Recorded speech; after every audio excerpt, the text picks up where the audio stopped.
minute, fella. Look here. Stand by. One for C-Lab, two for Troy Eagle, three for Wolverine to round out the trio. In this episode, everybody dies.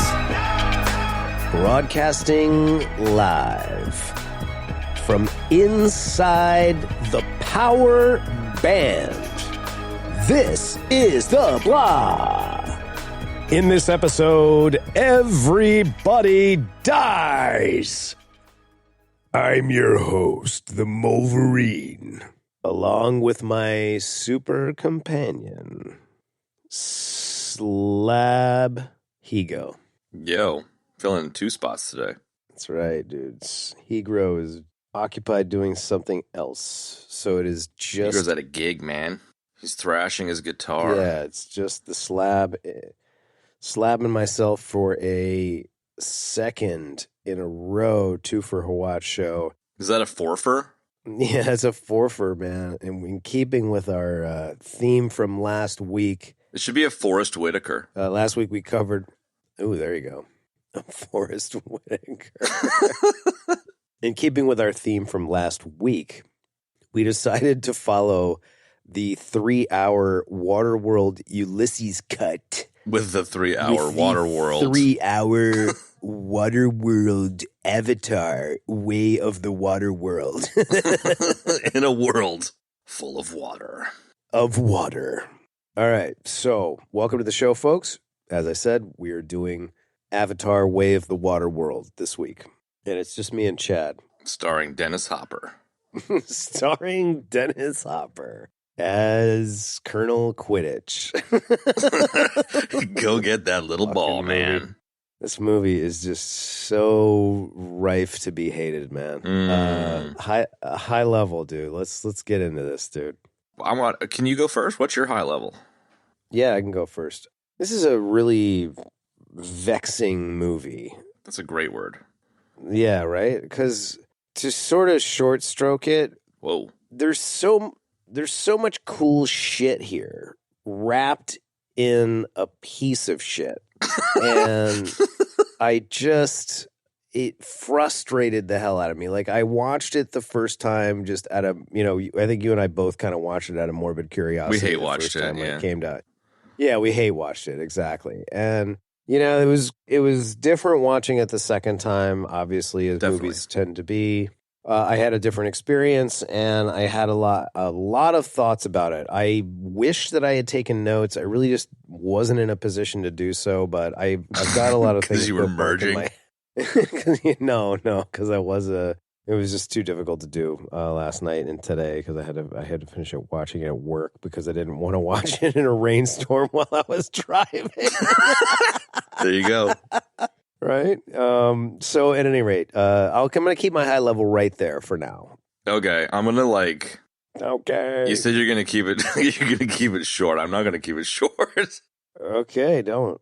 I think my high level is so high altitude. My name is fucking Felix Bumgardner or whatever. Fuck. The dude that jumped out from space. Nice. That's where I'm at with this. Like, I feel exactly the same way. It's vexing. It's such a great word for it. So right. Normal high level is I really respect what they were attempting in terms of scale and scope and technology. And you're right. The world building attempt is pretty interesting and cool and all that kind of stuff. All the shit that you would normally say. Right. And then, it is a bit wrapped in shit in the sense that the story, I can see what they're going for, but it's just kind of such a nothing burger trope fest of a story. It is. But to go up to the Bumgardner dude's altitude, this should appeal to me more than any other type of movie, just because when I was a kid, I was so obsessed with tribal stuff. Yeah, man. My mom owned an art gallery growing up, and at some stage she met this Brazilian dude who would go into the Amazon and meet with this tribe that had never been contacted before called the Xingu tribe. Xingu. And so she had an exhibition of all of these rare Xingu artifacts when I was probably 11 years old. And I was so fascinated by it that I got obsessed with it. And then I spent the next series of years, like reading all about it and kind of wanted to go travel in there with that guy. Like I wanted to do like ethnobotany. Like when I was big into like, hallucinogens and drugs and shit, like I was totally going to be fucking medicine man, Sean Connery kind of. Ooh. Like that was my obsession for like years, because I was like a dude that was super into ayahuasca before it was cool to be into ayahuasca, like fucking teenage idiot. Like Star Wars kid, dude. He was into ayahuasca before Dude, anybody. he was into ayahuasca. That's what he was on when he shot that video. No fucking doubt, dude. You don't play with a broomstick like that unless you're seriously high on ayahuasca. Don't even think about touching a broomstick like that, dude, unless you're on ayahuasca. That's how I clean my house. So it was like, it was a huge thing for me, man. Like, there's this book that I read when I was a teenager called like Ishmael, about a fucking telepathic gorilla that talks about tribes and shit. Like I was fucking balls to the wall tribal. God. And and then like I went on to fucking live in a situation like that in Haiti. It was very, very tribal in the sense of like we had a 1 acre plot, and you had to be able to contribute in order to be able to be welcome into the quote unquote tribe. And like it wasn't intentionally tribal, but like in hindsight it was very much that kind of idea. Yeah, sure. And so like I fucking embodied all of the shit that's supposed to be appealing about this movie, of like the outcast who finds his people, his found family and all that kind of shit. And like it just completely missed me, like the second watching here, like I enjoyed it more than the first watching. Like I totally hate watched it the first time. Yeah. And this time I was like, oh, I kind of see what they're going for, but it's just so fucking, for it being like attempting to be a feast. It's like a feast where there's only one dish. Like you just get so bored of the like same shit, different movie. Oh God, dude. That it's so complicated. Like vexing is the perfect word for it. It is. It's like sitting down for a steak and somebody puts a fucking beef jerky stick on your plate. Yeah. Or like sitting down for a steak and then someone comes out with a fucking 5-gallon bucket full of ketchup and just goes, it's just like, how am I going to get through this? It's the same fucking thing. And so like, a person who's like really fired up about Avatar, like there are definitely people that are as fired up about the Avatar universe as, we of our generation are fired up about like the Star Wars universe. Like I know some. Sure, they're called losers. I know a couple people that are like super into the Avatar. With zero universe. nerd cred. Sure. But like a friend of mine is a surfer and she's like really into kind of some of the nerdier sci-fi stuff. But like I think the natural elements of this and kind of the like, mother tree connecting kind of Gaia kind of bullshit, like all that kind of stuff is appealing. In the same way that pew-pew lasers are appealing to us as, 10-year-old boys. Like, all right. I have a lot to say about that, but yeah. I get it. I get the appeal for a certain kind of person who's into sci-fi and into kind of like some of the more, environmentally kind of shit. But like, I don't know, man. It's so just borrows the most common fucking movie tropes and then just wraps it in $300 million of visual effects, And the first movie was the same. The first movie was Dances with Fucking Wolves, I don't know. I don't know what I should have expected, but like, yeah, it was just kind of vanilla with blue food coloring. There you go. Vanilla with blue food coloring. It's a good way to put it, man. I don't know. So that's my high level rant. That's my high altitude. That is space jump rant. That's a fucking rant. And I'll tell you what, as a high level and a rant, I'm going to give you a 9.37. Boom, God nice. damn it. Love it. Well done. Well done. Hang on one second. All right, sorry. All good, dude. I'm cooking some chicken. Tastes like chicken. This movie tastes like chicken. Okay? It does. Okay, so I don't know. I'm trying to. Should we talk about what we don't like first, or what we do like first? I think we should talk about the tropes first. All right, yeah. Let's do that. Because I feel like if we kind of Waterworld out for a second, we talked about the weakness of Waterworld being the lore and the world building kind of having holes poked in it. Just kind of how some of the shit was unbelievable. And I think that this world is like watertight, pun intended. And Yeah, you're such a dick. it's a death. So it's like a death. They did all the work. They did all the research. They created a fucking ecosystem. They had 55 million species of this, and fucking, oh my God, they've got fucking different numbers of fingers. Holy shit, they're evolutionary biologists. So like they did the fucking homework. Cool. But the story, man, like the trope is it's just such overused shit. And like, I don't know what else you could do. Like, I think my complaint is going to like distill down to like, they should have created a new fucking story that's never been told before. And that's not how we work, you know? Like, so like, I don't think my expectation is overly realistic, but like the oppressed, oppressor, father, son, family, this and fucking ragtag group of misfit fucking rebels and all Done this. to Like, death, it's just so fucking Jesus. tropey, dude, you know? So I think that's the weakness of this thing. I agree. So I mean, just digging into the tropes a bit would be probably... That's short stroking it, man. Yeah. And I think you're absolutely right. So that's what I was going to say. The story is just, it's so, like, to be nice about it, right? Yeah. And to be, like, you know, more analytical and not just act like a jerk. It's like you said, the story's vanilla, it's tropey, and it's been done before. It combines all of the elements that you just said, like the dad and then the kids getting caught out and like, you know, 7 the ragtag band. The kids getting and caught blah, 7 blah, fucking blah. times.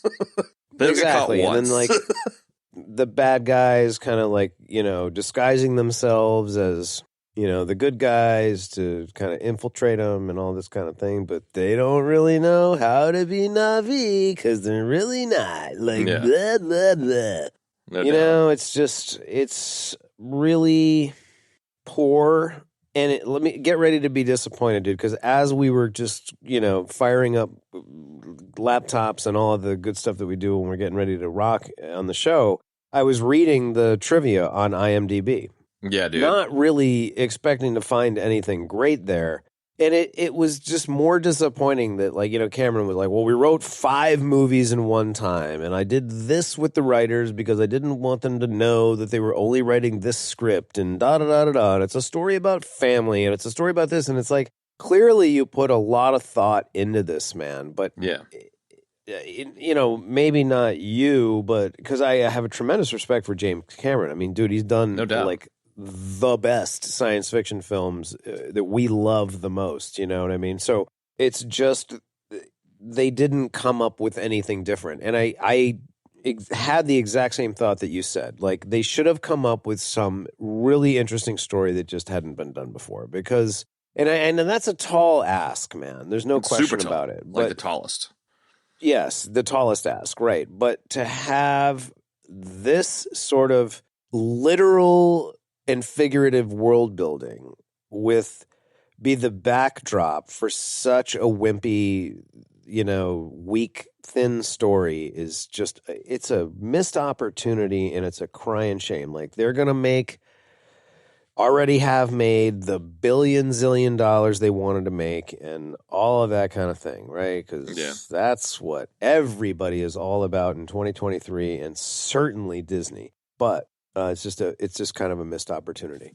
Yeah. And the story is just back to back tropes, like you said, and it's just not that exciting. You know, No. Go ahead and give your thought, and then I'll say more.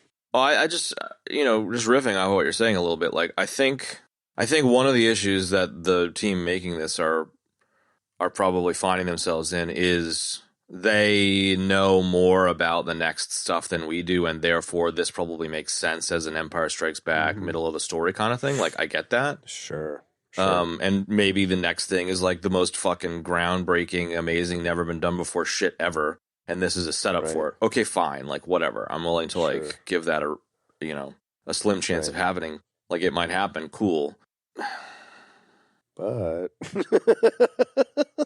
well, I think it's like, you know, that aside, I think choosing to do the hero thing and it's like Tom Cruise in The Edge of Tomorrow. It's like he's the fuck up who becomes the goddamn ninja dude through his trials and tribulations and then fucking saves the universe, you know? So like, you got the dude in the wheelchair, it was an interesting piece of the first one, who becomes, you know, a different species and falls in love and starts a family, and like 13 years goes by and this is him with his family and things are different. Like it's an interesting space.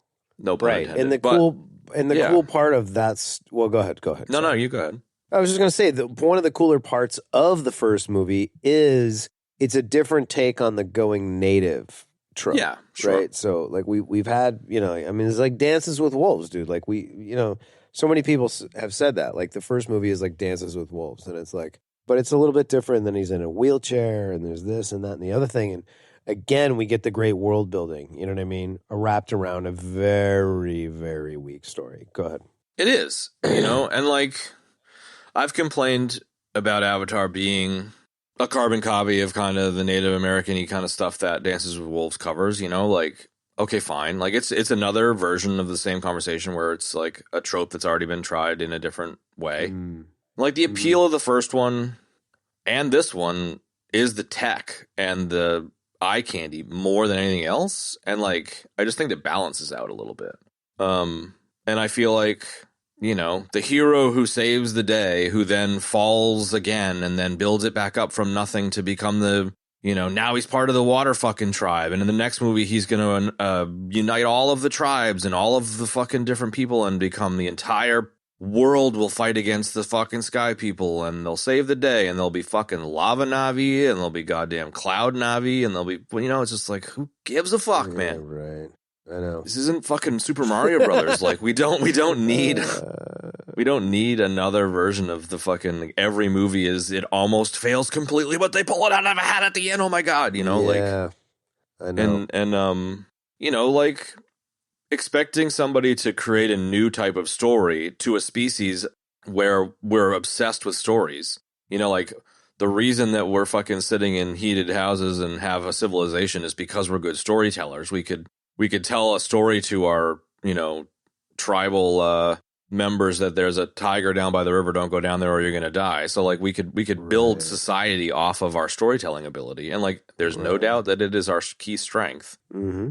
So we're not going to like create a new story necessarily, but this story is kind of overly well trodden. And, for example, speaking of Waterworld, like Ulysses, Odysseus, the Odyssey, like the Odyssey of a person traveling around and going on adventures, Kung Fu the Legend continues. Like I think an Odyssey where, Jake Sully is moving around Pandora and doing different things, like, is more appealing as an idea to me than the like hero that keeps almost failing but doesn't quite fail. Like there's other story archetypes that could have been done here, and like I don't know. It's rich for me to say, but I feel like at the end of a 5-movie arc, we're going to be in the same place, which is like, okay, cool. Like they did some shit and it was a hero thing, and the Na'vi fucking win, and clearly fucking Quidditch, the fucking Harry Potter dude, is gonna like become a good guy by the end of it and fight alongside fucking Jake Sully, and his son's gonna fucking love him or whatever. Like who gives I just don't give a fuck. Like it's hard to give a fuck.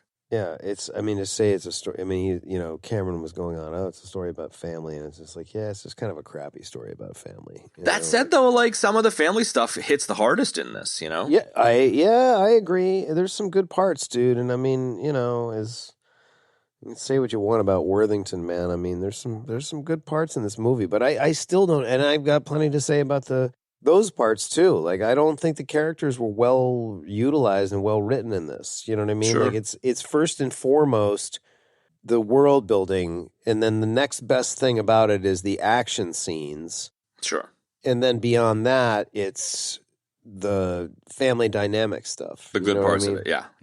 I'm saying, in order, in descending order of what's really good to what's not good, and that hits right on the same point, which is the world building and the action is all dependent upon the technology and the CG and the it's like 90%. Well, maybe not 90%. Let's just go with the Pareto principle of 80-20. It's 80% visual feast, 20% story. Yeah, and and substance, and the balance. I think the balance of 80-20 is not quite as appealing as a different balance.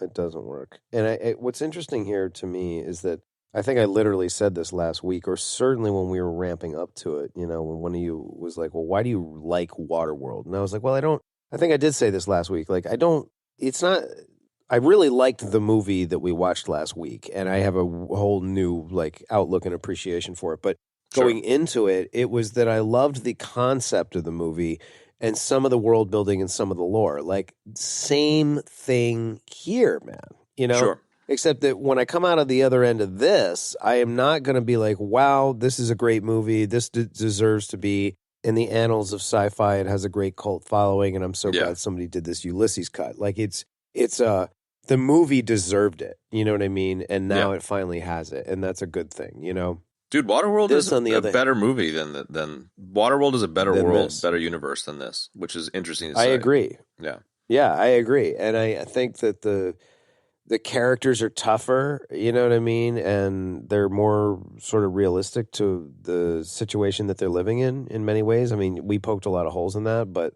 even still, you know, the world is a little more lived in as well. Like, it has a bit more of a lived in feeling. Maybe that's kind of uncanny valley with the CG stuff. Maybe, I don't know, but I don't know, man. Maybe. I mean, I think, you know, to have, you know, like like Cameron was saying, like, in a lot of the nuggets I was reading, like, you know, oh, Jake and Naturi are parents now, and this, that, and the third. And it's like, yeah, I get it, but you don't have to completely abandon them as characters now that they're parents, and now they just start. I don't acting know though. Like now that I'm a parent, I've basically abandoned my former self. Like, it's kind of true. Well, in a way, okay, you know? fair. Yes, I agree, but I disagree, and here's why: because like you don't have to abandon the characters in favor of them being these watered down parents that are just like, it's like every parental trope from every movie ever. And the way that parents do and the way that actors do parents in movies, I find so exhausting, dude. It's always like, it's turned into certainly like a really tropey thing. Yeah, how so? Let's dig into that. Well, the parents just act a certain way, and part of it's the writing for sure. And part of it's probably the fact that a lot of these actors don't have kids, you know, and like they don't really know, you know, and it's just like what they say to their kids. And, you know, it's people are writing this shit, and they're just like, oh, well, you know, this is what, you know, parents say to their kids, and this is how they act, and this is what they do. And it's like, yeah, kind of, but not really. You know what I mean? There's a lot more to it. Some of the really good stuff gets left out and missed out on. You know what I mean? So it's like, I don't really want to see that, you know? So I'm not really getting anything. It's like, you're like, okay, so now they're parents and we're going to focus on this, but it's just like a lot of really stupid tropes, dude. And really, honestly, man, like, I was really disappointed in Natiri, man, in this movie. Like, she was she's a total wild child, and like, she's really like, you know, a total warrior and all that sort of stuff. But like, in this one, it was just like, she spent more time fucking hissing and growling at people than really doing anything, you know what I mean? Or saying anything interesting. And that really bummed me out, because I am a huge fan of Zoe Saldana. No doubt. As a woman and as an actress, man. She's just kind of got it all. And as an actress, I find her to be just top shelf, man. Uhura, some of these other movies that she's done, Colombiana, this, that, and the third. I mean, go on and on and on about how great she is, man. You know, she can be funny and she can be all these different things. So I felt like it was a missed opportunity, underusing a really great actress.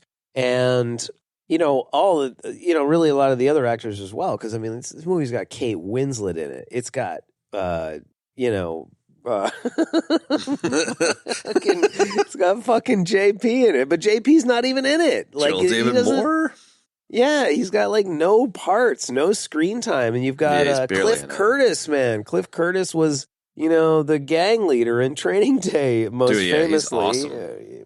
And he is a phenomenal actor. So, you know, like he did a good job as the chief of I'm pretty sure he was the chief of the water people. You know, and he was great, but again, you know, just kind of a missed opportunity there. And it's just like, you need to see something with a little bit more substance from these characters, man. Like, I'm not really expecting a whole lot from Worthington and Jake Sully for obvious reasons, man. And, you know, but again, like, Stephen Lang is a really cool actor, and he's really intense with like really great energy and all this kind of thing. And just to have him just kind of grousing around, beating everybody up is just kind of, you know, they could have done more with that too. You know, like he's smart and cunning, and that's sort of great for a villain, but they could have done even more with that. So I think that was a massive part of my disappointment, was just the dialogue wasn't so utterly drecky. You know, some of the parental stuff was, but it's just weak. It's just kind of weak, dude.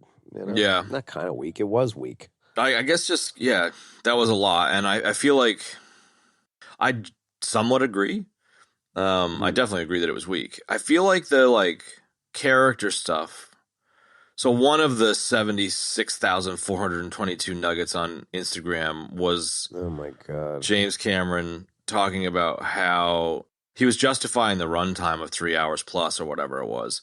And he was saying the first one was all about blah, blah, blah, blah, blah. And the second one is about character. And so he's like, I wanted to spend the time developing the characters. And I think your statement just a second ago is arguing that it kind of didn't really do a very good job at all, if not a horrible job of that. And then I think my perspective is like, I get where he's coming from, and there's some of that, but I think the issue again is it's usually the slower moments that help you to connect with a character. I'm thinking like I haven't seen fucking Tatanka in a long time, but I just imagine Kevin Costner kind of like sitting down around a fire with the Indian chief, the Tatanka bit, the bit with the fucking, like it's dude, there's a ton of that. It's a slow moment, and it kind of like endears you to the characters, and it like teaches you how they act and how they think. And I think there was sprinklings of that here. And I think the issue is the pacing. The only way to insert the amount of action into a movie of this type requires ramp ups and ramp downs that take the space of those slow moments. And they had a few bits and bobs in here of moments. Like, Zoe Saldana's character, I completely agree. Neytiri did do a lot of hissing and growling and grousing. And like her giving up her forest tribe and going somewhere else obviously would have been devastating. And there's a little bit of that, but like, spending a little bit more time there would have helped, agree with that. And like Stephen Lang's character definitely like has a bit of an arc here where he was a fuckhead in the first one, and now he's like, that's not me. I'm a different person, but he still has some connective tissue to his former self. He's got his memories, and like in the end, he does end up pulling the knife up on to save his quote unquote son's life. And like there's some development, but again, there's just not enough. And you could say the same for Cliff Curtis and Kate Winslet. Like, there's a little bit of them kind of. I love the subtle like eye noddy stuff that happened when the chief and the chief's queen or whatever need to make a decision, and they're standing in front of the tribe. Should we allow Jake Sully's family to stay? And she's just like, no, fuck off. They have weak arms and all that stuff. And then Cliff Curtis just kind of like looks down at her, and she closes her eyes, and it's like they had a silent kind of conversation because they can't say it in front of the tribe. Like there's some really interesting moments like that. Yes, but dude. There's very little point. Slow shit that kind of makes it more, that gets you to know the characters more. And I think it's because it has to ramp up to the action. Fair, but and to your point, like and to talk about Dances with Wolves a little bit more, like it's a slow burn all the way up, like a whole hour or more into it, man. And before I guess you can kind of argue that the first one sort of is a slow burn like that, but kind of sort of. But again, the story's already been done, dude, and it was done way better in 1991 with Kevin Costner. Yeah, you know what I mean. And you're right about those kind of slower moments with exposition, like when they're sitting around the fire or sitting around at the fort having the coffee with the sugar. Like, I mean, there's just so much cool stuff going on there when those moments are happening in Dances with Wolves, because you're learning about the culture and you're watching two people learn about each other. Like, that's interesting, man. Super interesting, to me at least. Yeah, there's nothing really interesting going on here. You know what I mean? It's on rails. It's a fucking Disney ride. Yeah, it is, exactly. And aside from those moments that you described, but they're not letting the actors do that. And they're not letting them do that because the script won't allow it, man, because they need to jump back into the fucking tank and free dive some action sequences. Right, exactly. So the moments where you had the people, those few moments where you had the people connecting like that look, I think that's a great example. And I think the other parts too, like when the younger son finds and is interacting with the what the hell are they called again? Those The whale fucking giant whale creatures? things. Yeah, that's the technical term. Giant whale. Free The Willy, giant when he whale finds things Free that- Willy. Yeah, the Tulunk or whatever it is. The Like Tatanka. that stuff is really cool, man. Yeah, when he finds the Tatanka and he's bonding with the Tatanka. Yeah, you know totally. what I mean? And then when he And the like, other all kids of that scenes too, stuff like is all that stuff interesting. was. It seemed like like choosing Yeah. to spend enough time with all the kids miniature tribal dynamics of fighting and then going out and laughing at each other, learning to get in the water, and then culminating with the kid befriending the Tatanka. Like totally, like they spent just about enough time on that, but not the same level of time on the other stuff. Yeah, totally. Right, but my point in this whole thing is that shit is way more interesting than the actual main part of the story. Totally. So, like, when you have the kids interacting, like Grace, her avatar has a child through immaculate conception who's somehow bonded to this planet. That's the most fucking interesting thing in this movie. It's like, what about that? Like, that's going to be the let's next talk few about movies. That's going to be well, the big I hope thing, so I think. because it's like, let's talk about that for 3 hours because I would totally watch that and would rather watch that than like the angle of like the villain coming back as an avatar. It's not exactly new, but it is kind of cool. But again, it's just like he's just his same old bastard self, you know what I mean? And he's not even as cunning as he was in the first one. So, or as tough. Like in the first one, he was just a human, and he had to stay, have an air mask on and all this kind of thing. And he was like, he never stopped, and that's what made him so awesome as a villain in the first one. In this one, it's just kind of like, he's got the same powers. He can breathe the air. It's just like, whatever.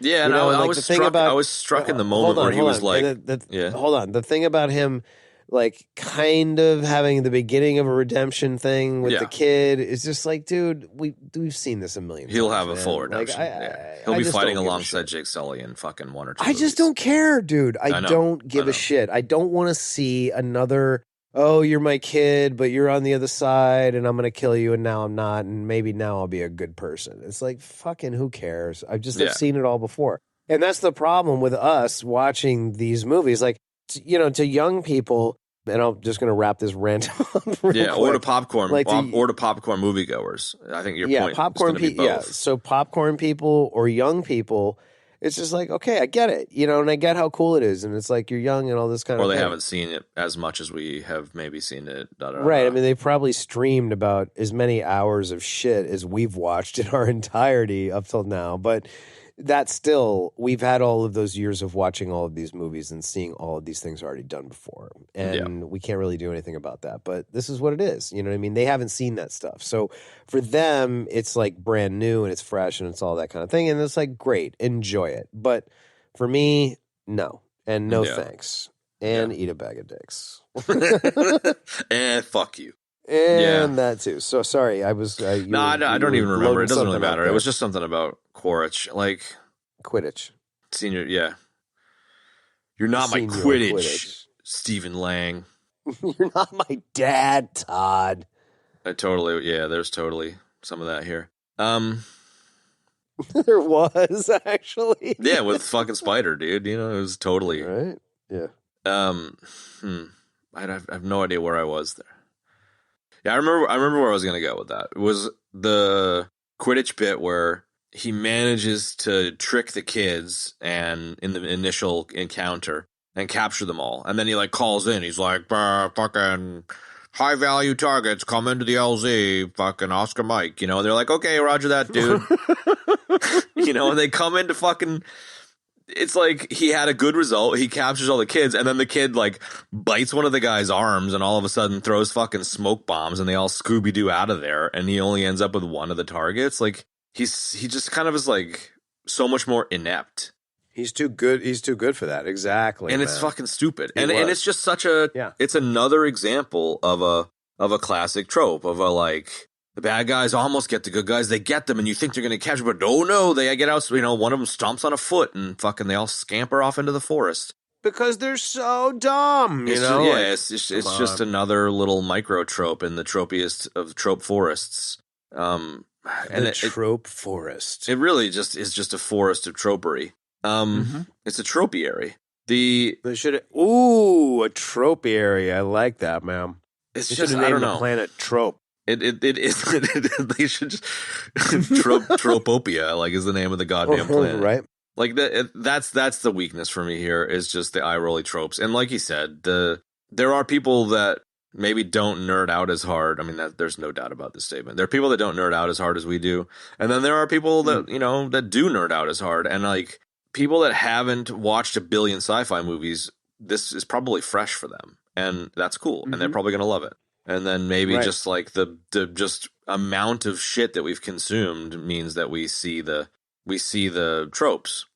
And one of the things I wanted to say earlier was like Tarantino is a movie expert and took pieces of movies that I had never seen and made all of his movies.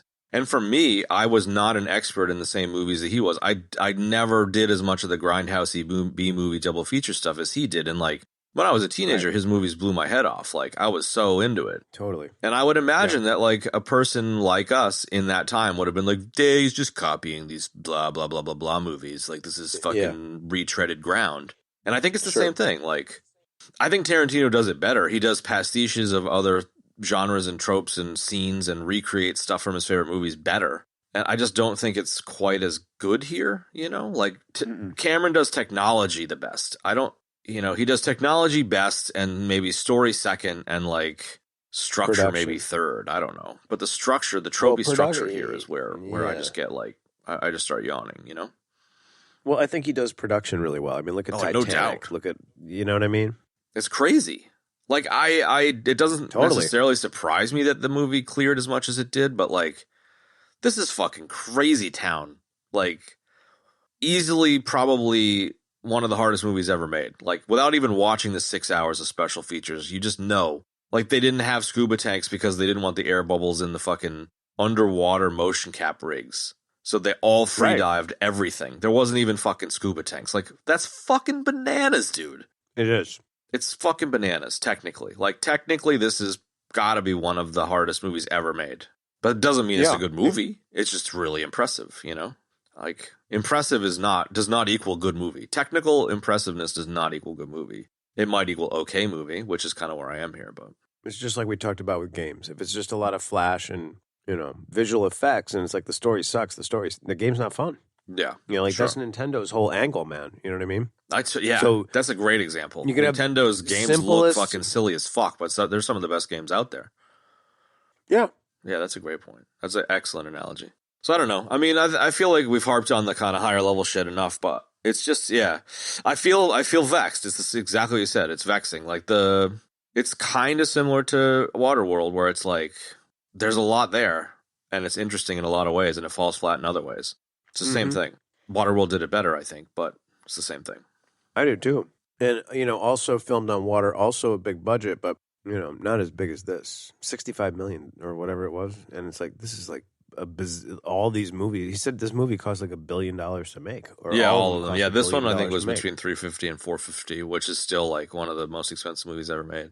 And then they filmed the other ones at the same time. I think it's like $1 billion for all 5 of them or something like that. Yeah. Well, it's a lot of money, dude. It's a lot of fucking coin, dude. It's a lot of pudding, bro. That is a lot of pudding. So can we do the family stuff a little bit more? Yeah. Well, yeah. I think similar to like the scene with Cliff Curtis and Kate Winslet, where there's a little bit of like wink, wink, nod, nod, and that being well done. Some of the family stuff that I maybe not liked, but some of the family stuff I connected with was the like Jake Sully being a hard ass to his sons and how he was like giving them a hard time for being fuck ups, but the kids were also just being kids, and they're also like, you know, the tribal chiefs, the war chief's kids, so they want to live up to his warrior legend, and he's just trying to protect his kids, you know? So like there's a lot of push and pull, and I think that dynamic is super interesting. And, you know, the moment where, you know, Neytiri's like, they're not your squad, dad, you know, is interesting. It is. And maybe they didn't spend enough, well, they probably actually did spend enough time on it. And so maybe like the father and son's piece and the kids out being together as kids and their little mini tribal shit are like the two major kind of character stories in the series, in the movie. Mm-hmm. And I like the father and son's bit. And I think the fact that the father and son's bit was such a focus is probably why Neytiri didn't really get a taste, and she probably should have.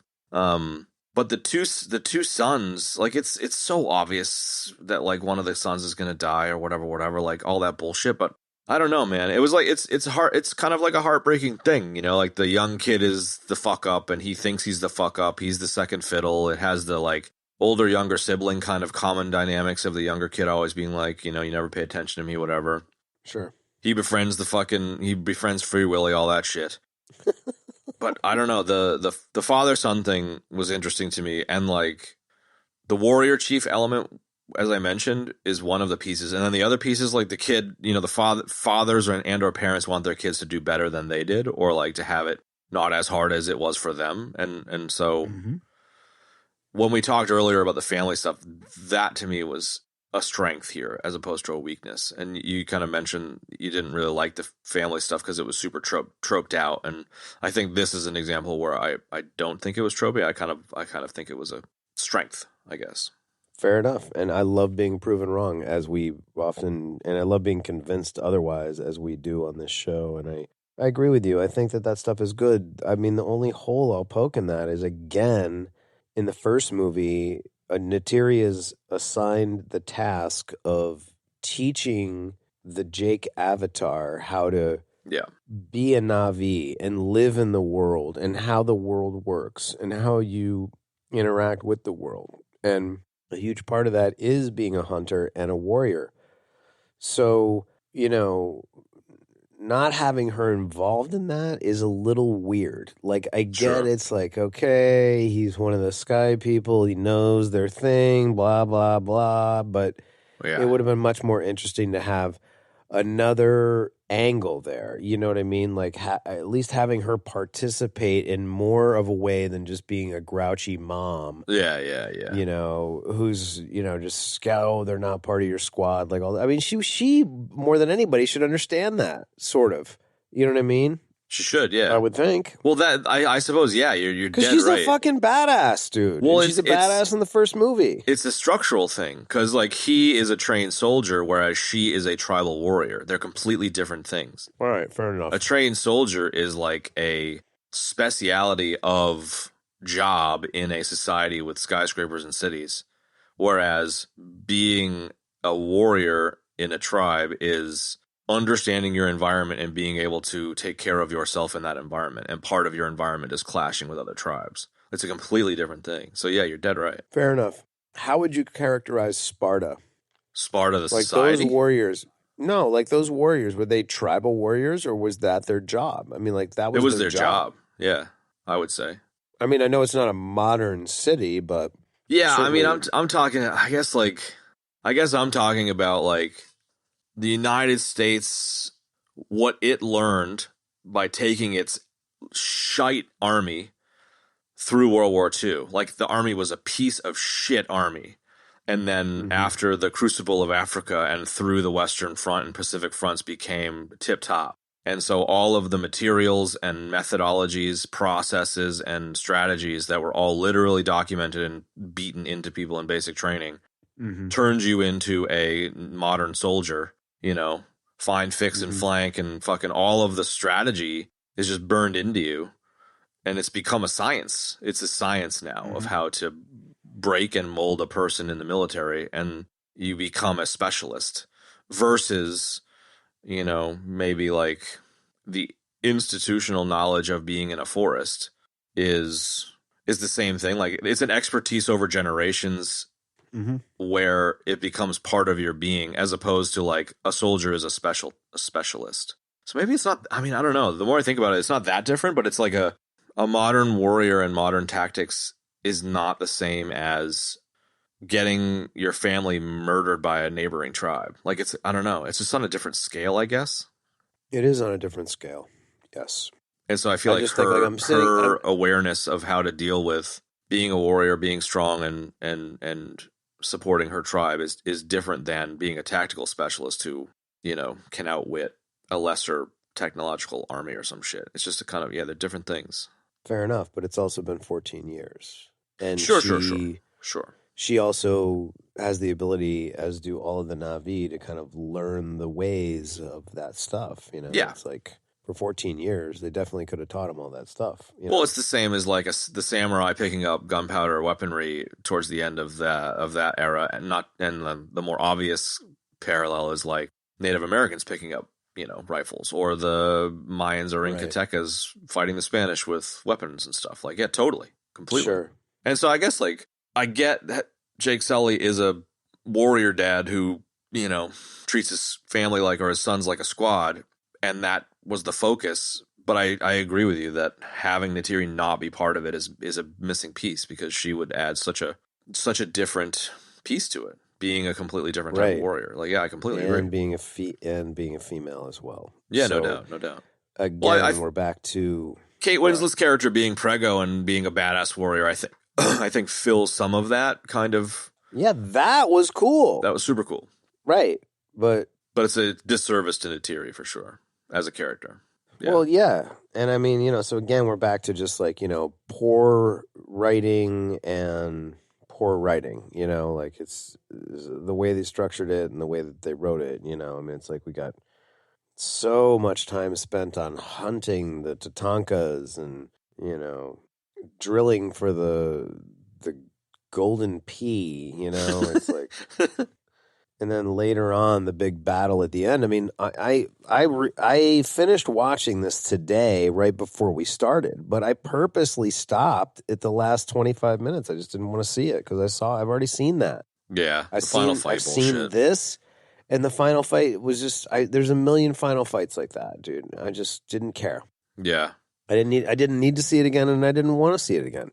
Yeah, so I didn't bother. Like the cooler stuff in the last battle there with the boats was like the whaling, the giant Tatanka jumping out of the water, like seeing what the creatures are doing, and what were you gonna say right there? Sorry. No, that was basically, I was just gonna say, like, in a world where this is not such a big movie, it's the outcast family becomes a water Na'vi, kids do their thing, dude befriends the outcast whale, the whaling sequence is the climax. The whaling, the final fight of the whaling stuff is the climax of the movie. But the movie is too big for that, and it's trying to be an Empire Strikes Back, so you need the final fight at the end that pushes the Sully family forward and pushes the Quaritch bullshit forward and sets up the next movie. Like the biggest eye roll moment for me is the last scene of the movie where Jake Sully's like, I thought I could run away, but I now know I need to fucking stop these cunts, and then just looks at the camera, and you're just like, fucking seriously, man? Yeah. Because I wanted to fucking be safe, but now the only way to be safe is to kill them all, Yeah, but okay, it's dude. Again, you're setting us up for more disappointment and failure coming up, and I mean, we already got a taste of it. What's her face? Edie Falco plays the general, and she's like, I know we were here for unobtainium before, but, this yellow pea is way more valuable, and I didn't tell you this, but Earth is dying. Yeah. I'm just going to throw in this little line here to justify everything. The Earth is dying, so we're just going to, take over. Let me just give the motivation for the next 5 movies here real quick, Colonel. The Earth is dying, so now we're going to terraform this planet. Yeah. You know what I mean? It's just like, so now we know what's going to happen. Between what he says at the end and what she says, it's like, okay, so now we're just going to have battles and blah, blah, blah, blah. We should call them bladdles because they're so blah and stupid, dude. I mean, my God. So jumping off of that, jumping back to the opening where it's like, they're hanging out in their fucking space hammocks, and all of a sudden there's a new star in the sky, and these, like, rockets come down and burn fucking trillions of trees, and Bambi runs out of the fucking flaming forest, and then like the world's largest bulldozer comes out.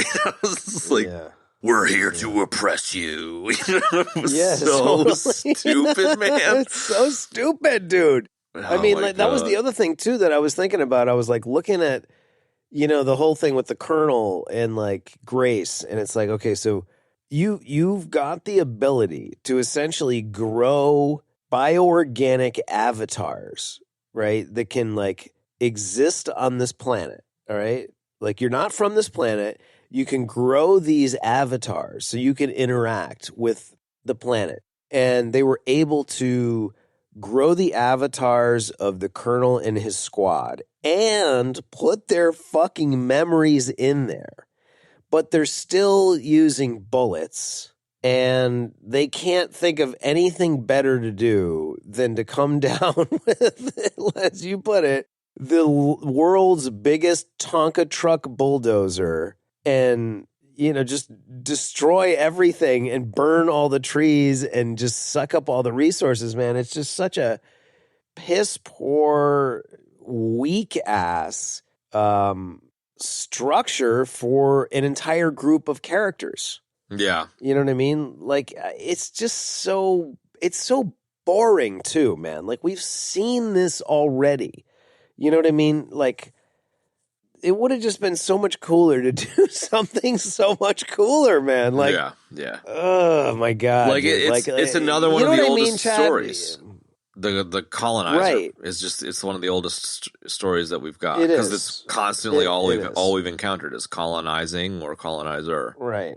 But I think I mean, this kind of, I'm gonna go like super sort of big picture here. Go for it, Baumgartner. But I mean, like, here's the thing, like, when I look around at the world, and I've said this before, what is happening right now in the world here, in our world, is we're at the core having a crisis of faith. No doubt. There is a crisis of faith. And if you look at it on the timeline of well, hold on.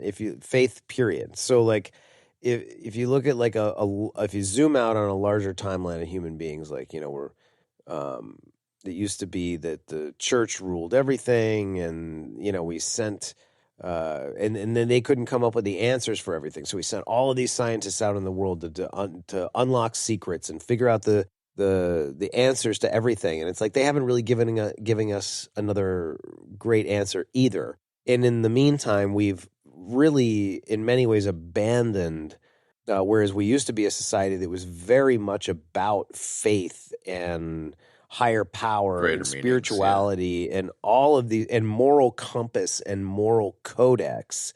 Now we are not, and we are in the middle. That's what I mean by we're in the middle of a crisis of faith. Yeah. We have lost our way, and the answer really is to look within and to rediscover our faith. And I don't mean the same old stodgy. You don't mean religion, yeah. You just mean picture of God, not religion at all, because that is just to be clear, stale. Yeah. It's stale. And I mean, look, there's plenty of spirituality in religion, and I know plenty of people that are, members of traditional religious situations, Christianity and whatnot, and they're very spiritual people. But those people, I feel like, are the exception, not the rule. So. Yeah.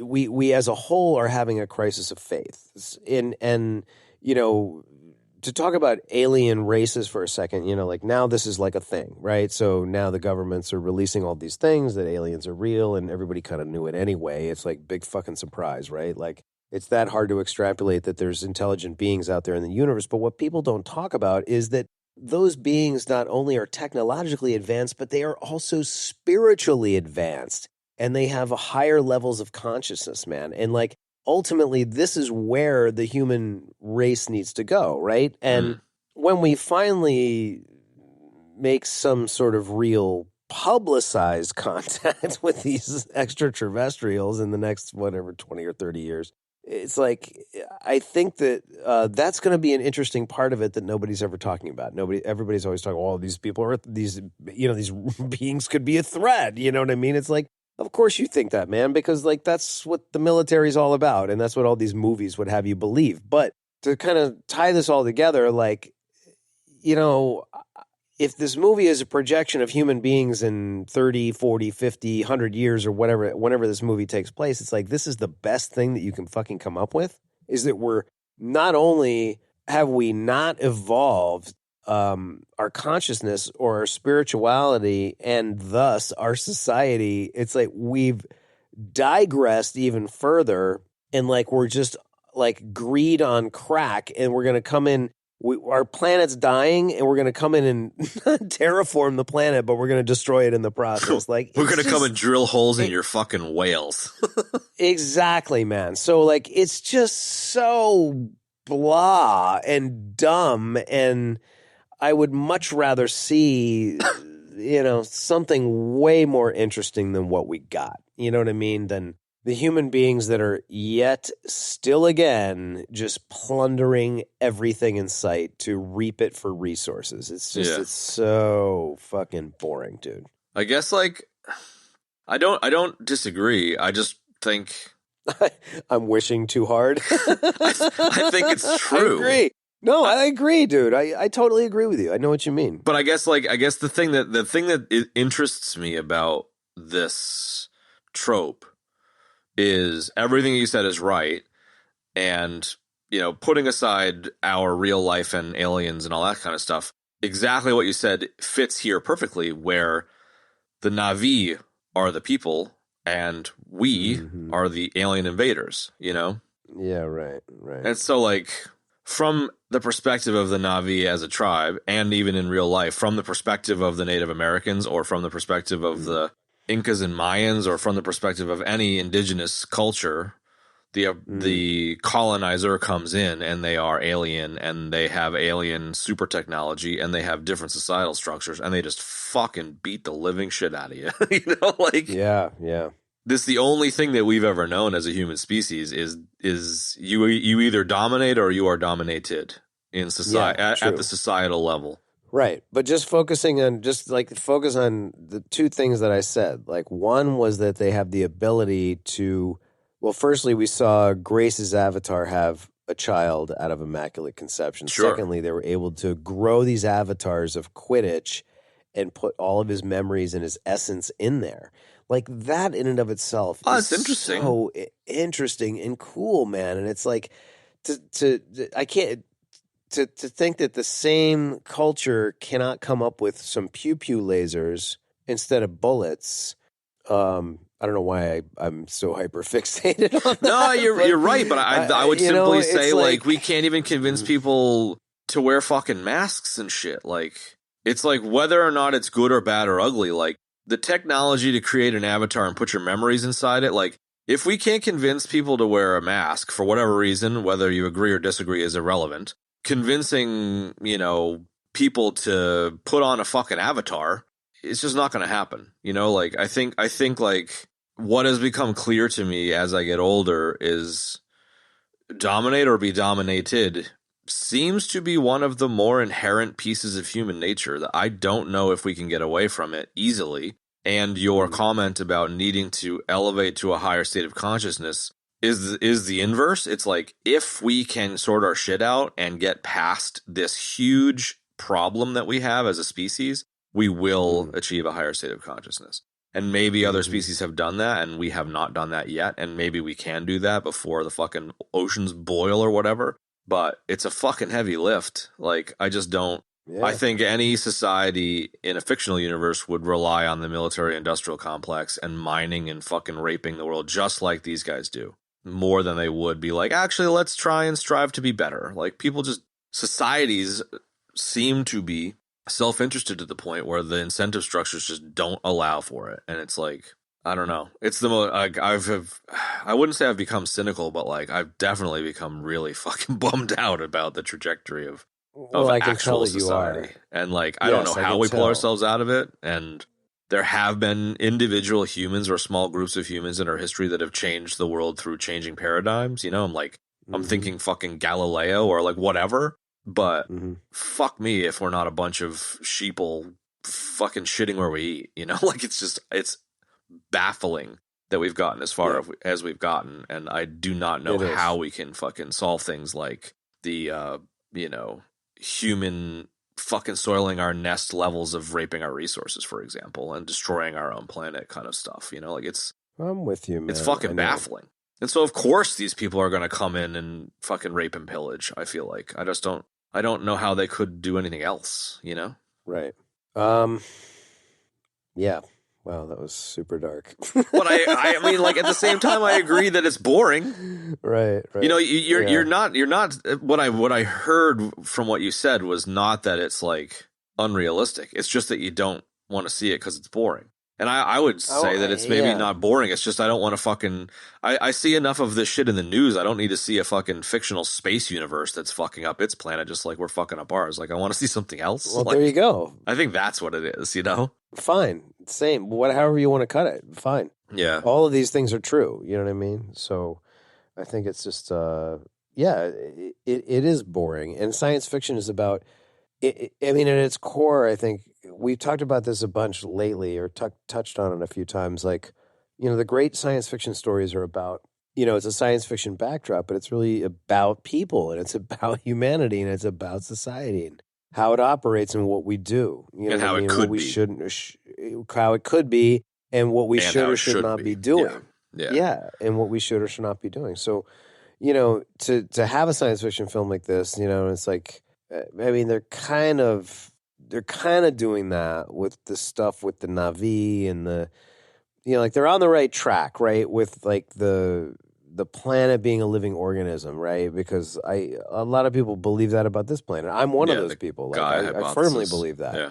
And it's not even just that. It's just like being harmonious with the planet, like the way that the Indians live, the way that, you know, Japanese samurai lived. Like, you know, they had society and they had technology and homes and this and that and the other thing, but they also lived respectfully and harmoniously with the planet, man. They did not as much as they could destroy everything. Yeah, exactly. So, yeah. You know what I mean? It's like that I think is the strong suit of this entire idea, right? This planet where you take that idea of harmony and you enhance it even more so. So like every creature has a tail with these sort of like, you know, neural tendrils, and they can connect to almost any other being on the planet, you know what I mean? And share their experience. Like that is incredibly cool, man. And what I thought was really cool about the first one, and that plus like, and you know, this, I'm going to kind of just slowly segue into like the things that are great about this movie is that, you know, the world building, my God, it's just unbelievable. And that's a huge part of it too, man. And the way they design the world and the creatures and all of that stuff. And even as fearsome as those creatures could be, it's like any one of those Na'vi could like bond with those creatures and share their experience and see what they've seen and really truly bond with them, man. And they can, as that we found out at the end of the first movie, they can do that with the planet too, man, which is very interesting and cool. You know what I mean? Yeah. Because that hasn't really been done in a science fiction movie before. You know what I mean? Certainly to that level. So in that respect, it is very groundbreaking and very, you know, cool. Maybe not groundbreaking, but it's an interesting and new and different idea. You know what I mean? That we haven't seen before. Adding in the first movie, the Dances with Wolves thing is just like snoring, and then you know this one, it's just like the Empire Strikes Back thing. It's like fucking whatever, dude. What the fuck, you know? Yeah. Totally.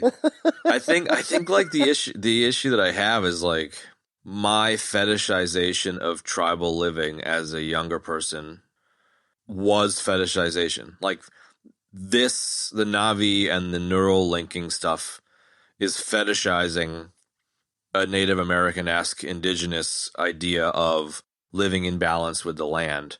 And I think the cynicism side of things for me is like tribal peoples lived in balance with the land, not because they were a higher state of consciousness or a higher society or whatever, which is what I thought when I was young, but because the environment was a forcing function. Like, if you over fucking hunt your deer, you starve next year, fuckhead. And so, like, the balance of the ecosystems is based on the evolutionary pressures and the, like, territorial pressures of herd populations, and if you overdo it, you're going to fuck yourself. And societies and groups and animals that do that die because they fuck themselves, and then they're not around anymore. So, like, Right. I think like fetishizing tribal living is the Na'vi. It's like this utopia where they sit around in space hammocks and fucking eat their little berries and shit. But like, it's a hard ass living, you know? I think the hard ass living part of it is missing from this.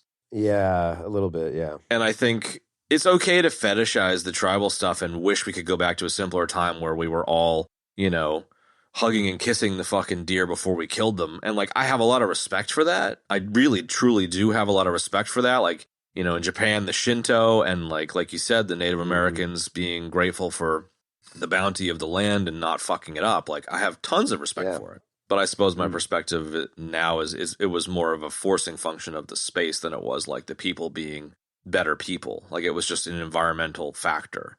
And, you know, a movie that's like, look at these amazing people that interact with their amazing ecology and they all get along, and the whales had a conversation and they decided they didn't want to kill anymore and now they don't kill. And it's like, the whaling sequence, I think, is a good example where it's like, you can be a tribe in the fucking South Pacific hundreds of years ago that's peaceful, and then the next island over is not peaceful, and they come and fuck you up.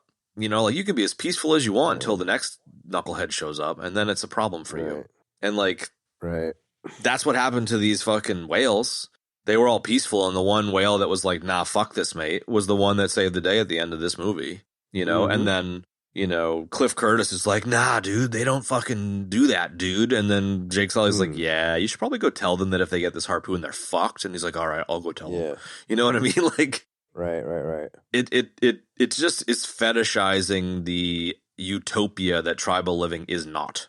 And maybe that's okay in a movie like this because you want to, you know, delight someone with the fantasy and science fiction idea of a utopian tribal society. But like, okay, yeah, I don't think being a fucking Native American back in the day, or even a samurai back in the day, was all that fucking flash. You know what I mean? Like, well, no, okay, all right, fine, I agree with you. I mean, I'll bite on that. I mean, you're right, and I think I don't really need to go there.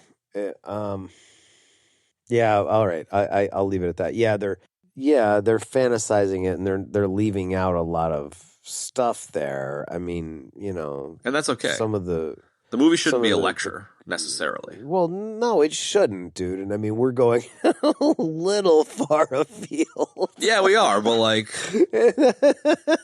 but this is the Greta Thunberg of fucking, you know, sci-fi movies. You know, fair enough. So like some of the, you know, in the first one, like some of the Ikran die. You know, like some of the creatures that they bond with, you know, they die, and you know, this is that sort of thing. So that there is some. I mean, I guess it's kind of a rose-colored version of the harder side of tribal life. But I mean, you know, some of that stuff we do get. But you're right. For the most part, you're right. You know, that is kind of the way it is. I don't. Where the hell were we going? I guess what it is like, I don't know a ton about the current state of the eco warrior style, Greta Thunberg style approach, where it's like, I buy into the climate change is a problem thing and we should probably do something about it thing. And I buy into the, like, we're young people and you all are fucking it up. Like, what the fuck? How dare you, sir? Like, cool. Okay, fine, whatever. But like, one of the things that I've noticed as I get older in every single topic and every single experience I've had in my life is just how many gray shades there are. It's never, ever, ever black and white. And I think I agree. This kind of movie being like black and white, like, we're the peaceful Na'vi and we talk to our fucking cows and horses and flying things. And then it's like, we're the giant bulldozer fuckers and we're going to burn your forest down. It's like, it's so black and white. You know what I mean? Like, it's just so black and white. And it's like, it is. Yeah, we like our stories clean and clear and black and white. And that's what makes them appealing. And like, I heard something about sports once, which I think we've talked about, which is like, we like sports because it's a high stakes thing that is, we get the decision 2 hours later. It's like, who won, who lost. We don't have to wait 5 fucking years for the result. We don't need to wait 6 months if our harvest has come in good or not. We get the result in 2 hours. So like, that's attractive. And the black and white story of like good versus evil is attractive because it simplifies and we can just sit down and detach from our huge fucking gray area world and just like be entertained. And like, so I get it. But the black and white becomes boring, you know, and I feel like this has a lot of interesting pieces, and like you said, the Immaculate Conception stuff with Kiri and all that kind of stuff is interesting, and those are the gray areas, and like I'm interested in the gray areas, and it's the black and white stuff that just kind of bores me. But I'm interested in gray areas too. The black and white stuff appeals to the broader audience, so here we are. Yes, all of the idiots. Yes. I mean, not even that. It's just like some people just want to fucking be entertained, dude, and like that's fine. And that's fine too, dude. But yeah, I mean, you can go watch Fast and Furious for that. Dude, cars in space. What did you guys say that time? I fucking love that. We gotta jump all of these cars off of this satellite down to this tower in Dubai. I love it, dude. Hit the nitrous button, dude. Oh my God. Right. Anyways, we're like you said, we're way afield, but I don't know. I think that concludes our fucking introspection, navel gazing, societal conversation. Well, look, I would rather sit here and give people an intelligent reason why we don't like this movie or do like this movie than just be like, "That sucked," you know, like whatever.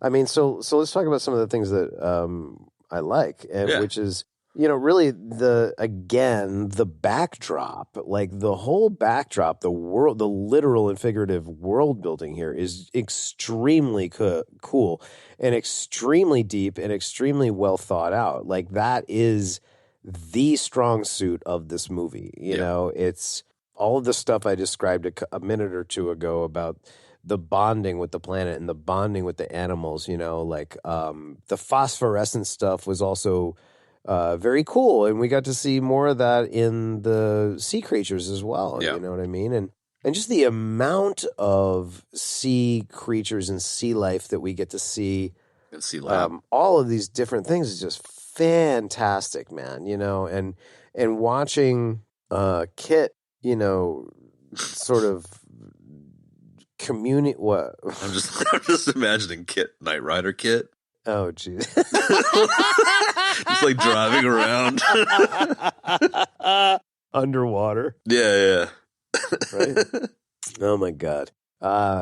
You know, interacting and kind of discovering this bond and discovering this sort of commune with the planet is really, really interesting, man. And every time something like that was going on, I just was like, man, I really want to see more about this. You know, I want to see more of these creatures. I mean, I've said it before in Star Wars, and I watched the last episode of Boba Fett, and started watching some more Mandalorian because it's so good and I love it. And I'm all about creatures, and I'm all about cool tech and creatures. I mean, we kind of all are, and you know, there's just some excellent creatures in this movie, man. I mean, stuff that, you know, we've never seen before. You know, like Star Wars has some cool creatures, but this thing has some fantastic creatures. I was all about like just the sort of physics of like the land animals all having 6 legs instead of 4, you know, the massive breathing nose holes on their chest, you know what I mean? Instead of like a traditional sort of nose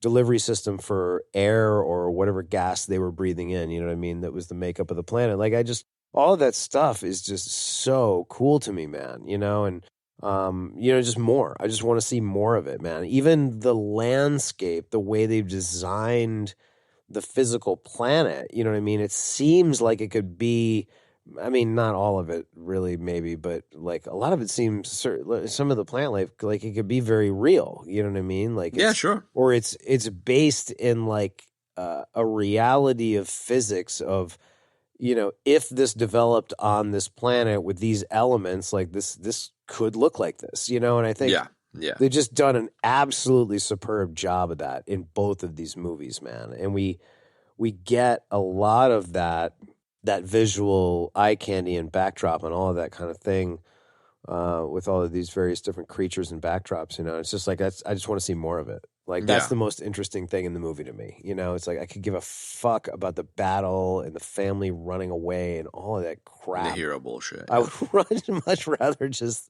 like, see stuff about this cool planet, man, you know? It's like, I definitely don't need to see, like, humans building, like, a gigantic, ridiculous city in this forest, and this is we did all this in a year. It took us 30 years to do it before. It's like, great. Now you can destroy shit faster, man. Awesome. Like the planet itself is just so fucking cool, man. Yeah. Yeah. And it's a character in the story too. That's kind of what's really different about this particular movie. That, and like I love when the guy, and I'm forgetting who he is. He was somebody famous, and it surprised me when I saw who it was. Jermaine the guy that Clement. played yes, dude, from Flight of the Conchords and a bunch thank of you. stuff. Yeah, exactly. Flight of the Conchords. So Jermaine Clement's character, was I did like the line when he was like, "This is why I drink," you know what I mean? Because it's just like he's so against his moral compass, his moral compass and like what he really was like sort of trained to do, you know what I mean? And he's he the talks scientist about, like, that like is obsessed with new biologies, and the only way to get there is to go and fucking get paid hunt and to kill these creatures. hunt. Yeah. He's like, I hate this, but I'm learning and pushing science forward. And fuck, man, give me some shots of whiskey because I need to drink. Yeah. It's like Exactly. I totally get that, man. I liked that very small amount that we get between him and Spider, and there's a cool little kind of bonding thing going on between him and Spider, which I really liked. And like, he's telling the kid about how incredibly smart these creatures are. Their brains are much, much bigger. They feel emotions even more deeply. They're even more, and they're spiritual too. Like, I mean, they have math and music and all that stuff. Yeah.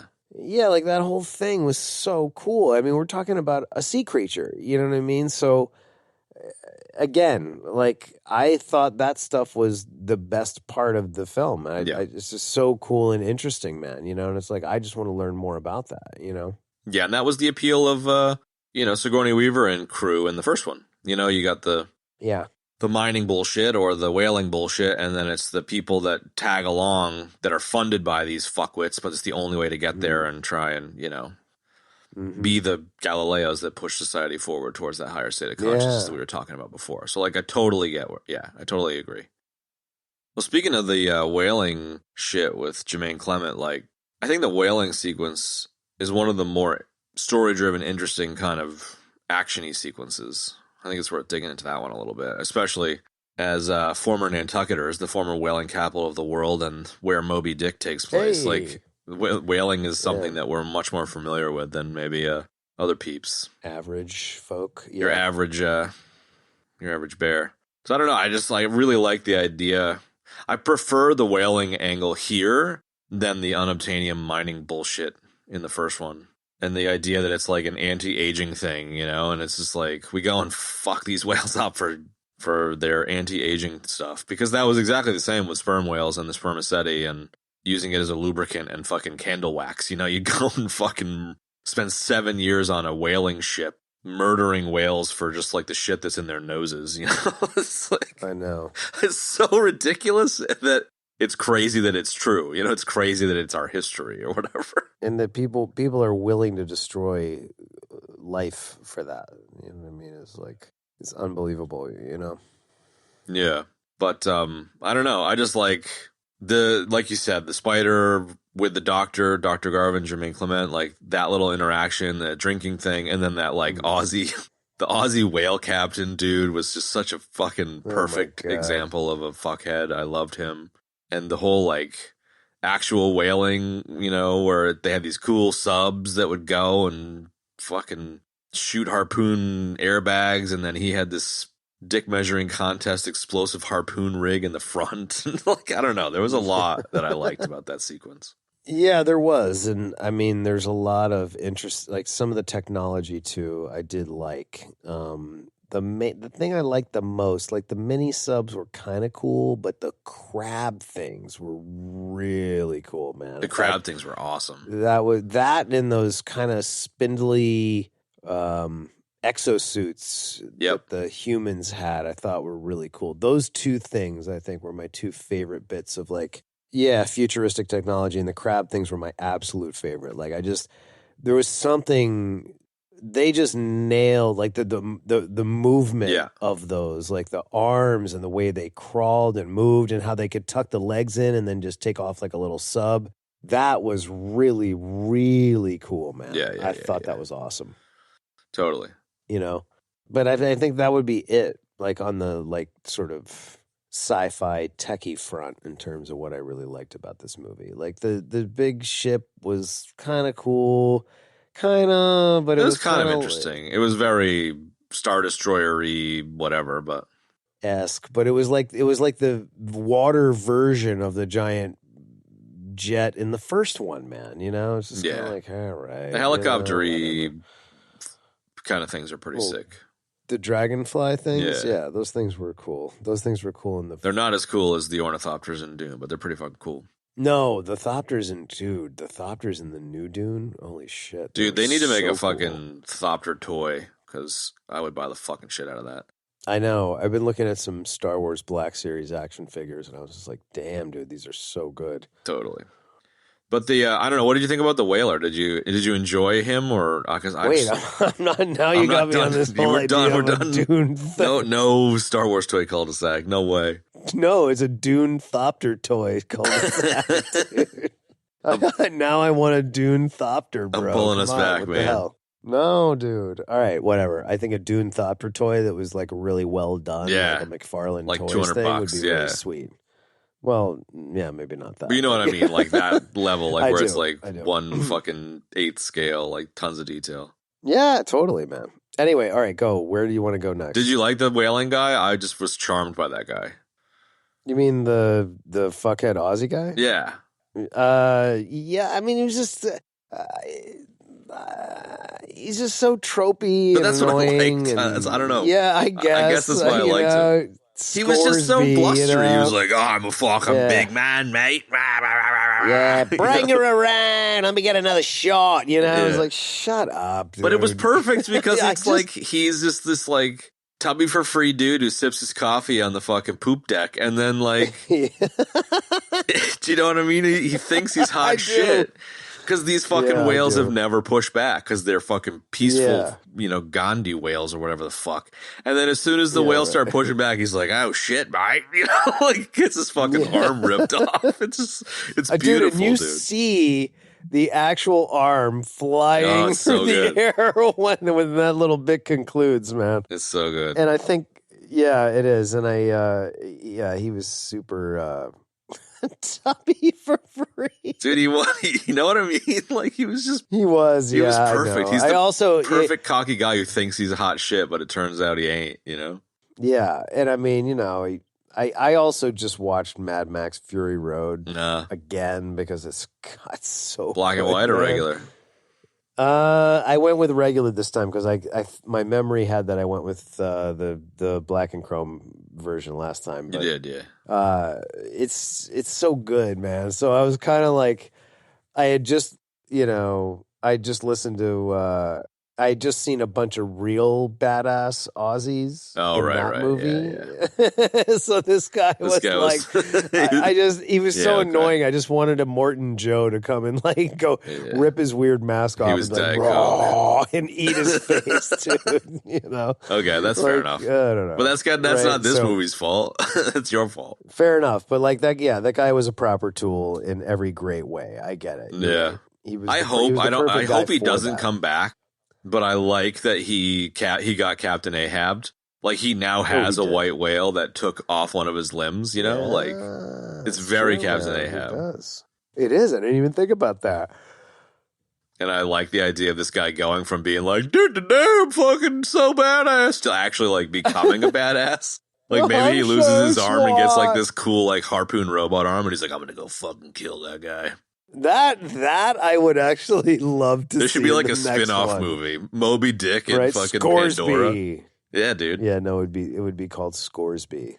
Dude, I like it. That actually sounds cool too. It does kind of sound cool. Another little nugget that they chucked out there was it's interesting, and I didn't even think about it at the time, is he loses a wing just like the whale lost his wing. You know, so they both have lost a limb, you know? Now it's like, oh, right. Scoresby, the amputee versus amputee revenge flick, you know? I'm totally on board. What the fuck? Oh Oh my God. Yeah. Okay.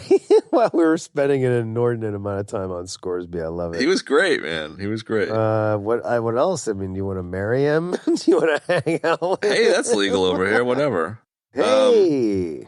I don't know. I just enjoyed that guy. He was funny. He was ridiculous. Yeah, no. And I think great. like why he was great is because he had that scene where he's like, "This is my boat, we have quotas," and fucking old mate's like, "I'm gonna be nice to you once," and he's like, well, can't beat him, join him, Yeah. can't get out of it, get into it.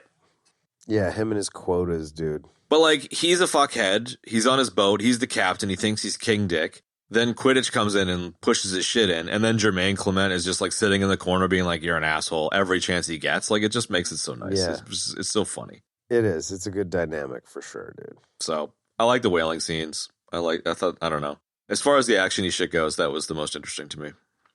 Yeah, me too. And even the Jake Sully going off on his own with the Warriors and, Cliff Curtis being like, "We need to go fucking kill these guys," and he's like, "Yo, calm down." And that kind of the Maori Navi going and fighting the boat with their flying fucking dudes and shit at the end. Like, that's just it's cool. Like the whaling sequence that leads to that fight before the final fight on the boat. Yes.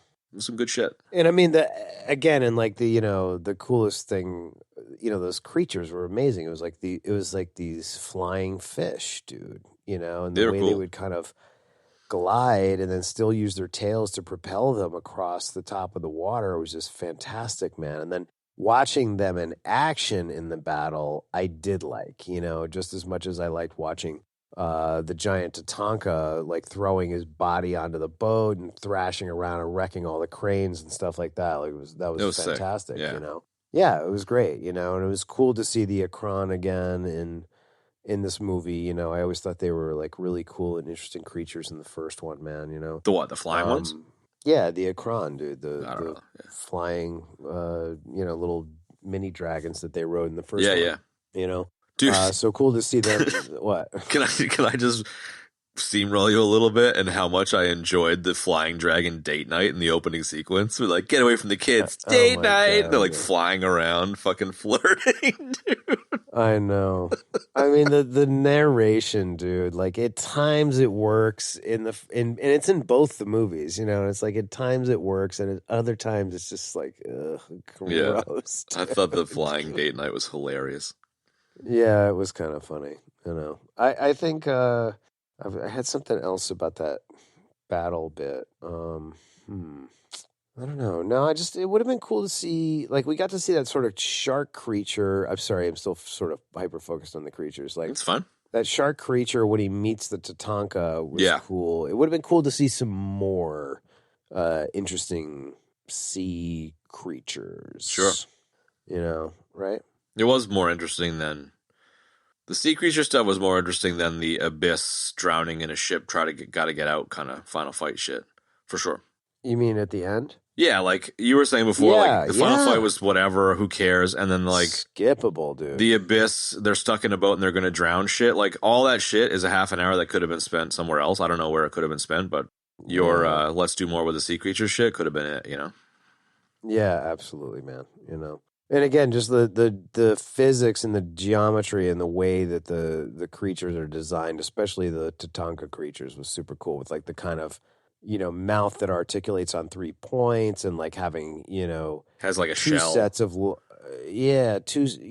kind of some elements of a shell, certainly on the top of the head, but everything is very functional on all the creatures too. Like it's like it works with the world and it works with the physics of the world. And I really I love that level of detail and thought that's put into it. I can't stress that enough. I mean, it's my favorite part of the whole, experience, man. That and the landscapes too. I mean, it was the whole Maori thing was a little kind of snoozy, but, and the kind of the mangrove sort of living huts on the water. Yeah.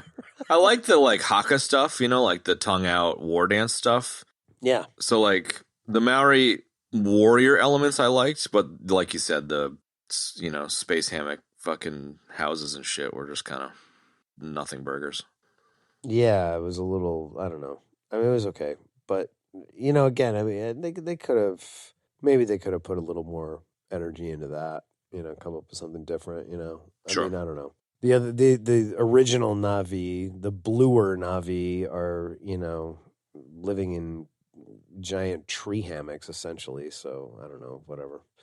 But yeah, it clearly never rains yeah, there for the openness of their homes. yeah. What is up with that, man? What's up with that, It's man? like yeah. What's the deal? What is up with the rain, dude? Like, do we ever see it rain there? Because like the forest is so lush, it's like it could just explode into balls of water. It's like, where's all the water coming from? Yeah. If it never rains there. Where is the water coming from? This is bullshit. Yeah, right? Especially since the movie's called The Way of Water. Dude. Yeah. I mean, the world is the secret sauce here. Like, in this franchise, the ecology of this alien world is the secret sauce, regardless of the holes. Agreed.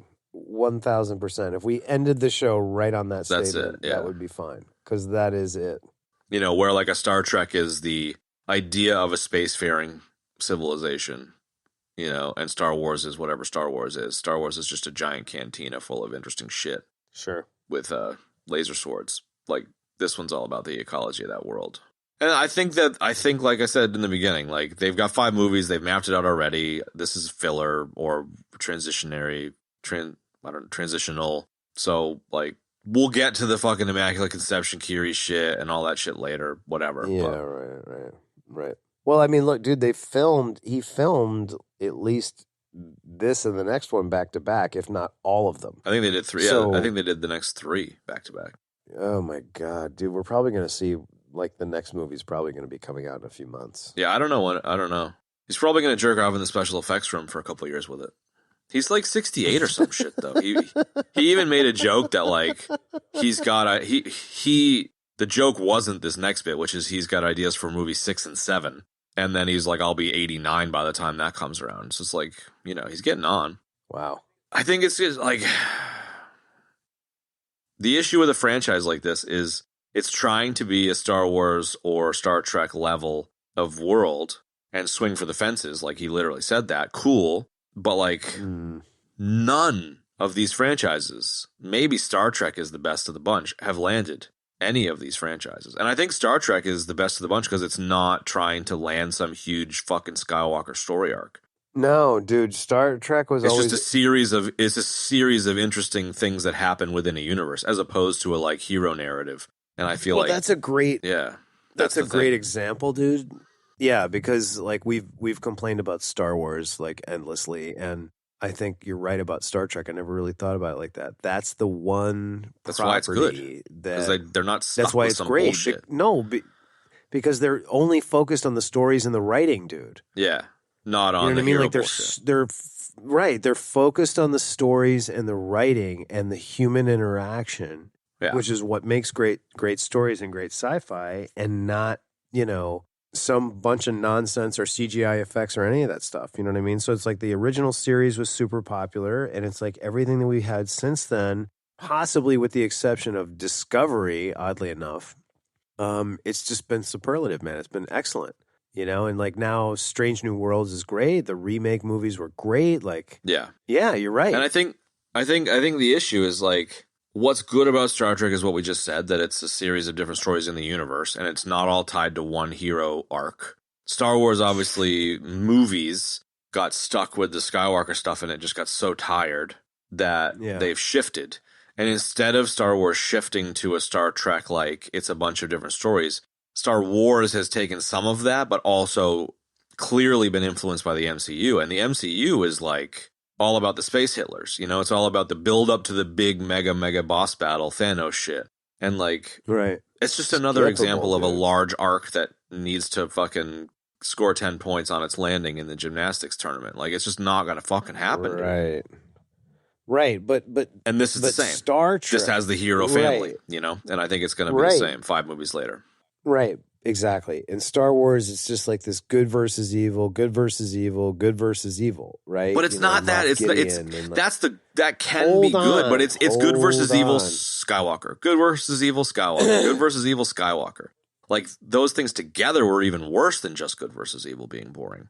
Right, but the strength of Star Trek is that it's not always about a space Hitler, dude. There's no Totally. overarching space Hitler. Like you have groups like the Klingons and the Romulans that are like, there are times when they work together. There are times when they negotiate, and we get to see that happen, dude, because the writing is really good. We get to see interesting interactions with different races and creatures and things like that. And the solution is not always give me a bigger gun, dude. You know what I mean? So, it's the gray area stuff we're talking about. I mean, even the Dominion War in DS9 wasn't like that. Like it had much more action, but it was, again, incredibly cerebral. Whereas like, even something that I really love, like Mando, is like it's more of the same. Like it's the Thanos thing. It's trying to tie a bunch of threads together to get to some big Thrawn arc or whatever. Right. Which exactly. Like I'm going to enjoy. I'll watch it. And it's like Space Hitler. Yeah, I'll watch it. Like I'm into it. But of course I'm going to watch it. It's the start. I don't know. Like as I get older, the Star Trek gray area, broader storytelling is more appealing to me. Totally. And since this wants to be a Star Trek, Star Wars level of world that can be explored, they're painting themselves into a corner potentially with the hero bullshit. Yeah. No, I think they're totally painting themselves into a corner, and I don't even think comparing it to Star Trek is even fair, because they're going the same route of having some ultimate bad guy like Star Wars, right? Yeah. As opposed to Star Trek, where there is no central bad guy. Yeah. It's like you have a group of good people on a ship, an entire cast, and of different species flying, right? And they're flying around discovering new things. I mean, like what's the credo from the original series, dude? It's like, space, the final frontier, to, our 5-year mission to explore strange new worlds. Like that is the essence of the fucking show, man, and the whole property. And it's like they've made so many series about it in so many movies, and it's still freaking great, dude. Whereas like this thing is going to paint itself into a corner because it's got to be about battles and it's got to be about fighting. Like I'm having this whole thing with my kids right now. You know what I mean? Like I keep like correcting them. I'm like they're getting into like all of this fighting type stuff, and I'm like, why does it have to be about fighting? Yeah. Why can't it just be an adventure? Why can't you save somebody? What about that? Yeah, you know what I mean? And so now they're doing that, and now they're trying that. You know what I mean? It's like it's so a part of our culture. You know what I mean? And it's like I've really become hyper. Well, kind of, yeah, but it's a direction and a chosen direction, and it's something that I've become even more hyper aware of now that I have kids, and I'm very conscious about what they watch because. I'm not like I'm down for them to watch all that stuff, and I can't wait to watch stuff like that with them and play games like that with them, but not right now, not while they're so young. You know what I mean? So, well, exactly. You know what I mean? So as they start dipping into some of the older content, it's like I see that it's just all like violent. It's not hyper violence, a little extreme, but just like it is the Avengers all basically level punch fest. Hero bullshit. Well, it's just that it's violent and it's all conflict oriented. Yeah, right. I mean, you know what I mean? Whereas like something like Star Trek is really cool because it's conflict oriented, but it's like it's about oriented. It's really I would say it's really more problem solving. Yeah, sure. Yeah. Like if you think of it, you know what I mean? It's like it's really there's plenty of action and all that stuff's great, but it's like there's a lot of problem solving that goes on there. And a lot of coming together. It's not just about like, get me my phaser. Let's figure this out. You know what I mean? Yeah. In interesting in cool ways. Which is way more realistic. Yeah, it's way more realistic and it's way more productive, and it bears, you can write so many more stories about it than just like, where's the nearest space Hitler? And did we really kill Moff Gideon this time? Yeah. Are you sure? Have you seen that thing on the internet? Are you sure? I don't know. It's like, do we kill Moff Gideon this time? Or wait, did he escape with this other thing? And now we're going to find him in some other hole in some other planet. You know what I mean? I mean, it's like, the fuck, dude? How much more can we see this? I mean, we talked about how disappointed we were in The Force Awakens, when it was like, oh, the whole time the whole thing was really about another Death Star, but instead it's the whole planet that's the Death Star. Like, get the fuck out of here, And that's man. not Come even the movie on. that has fucking Palpatine come back in it, for Christ's sake. Oh my god, and that was even more stupid. Darth Vader, Lord, Darth. Yeah, dude. Like one of the shit things that so I've much, always, dude. not always, one of the kind of maybe framework is the thing, but like an idea that I've had about bettering myself and like interacting with society and some of the stuff that we're talking about, and I'll tie it into the Star Trek thing, is like I think we have like dueling banjos inside us individually, where there's the animal and there's the human. And the animal is like the base level monkey brain, fight or flight, conflict stuff that you're talking about. And the human is the conceptual storyteller that can kind of elevate above it. And like physically that's true. Like the actual layers of the brain is true. That is true. There's higher functions in different brain locations than there are the base brain, which is the animal brain. And so like as a species, we have to fight against our animal nature. And our animal nature, in my opinion, is like the downfall of humanity. We can regress to being animals and being fucking brutal to each other and dominating of each other, or we can elevate to our humanity and push that. And you know, I think Star Trek is more human in its approach, and I think the action conflict oriented stuff is more animal in its approach. And the animal stuff is attractive. Like it tickles places in our brain that are like very, very, very primordial.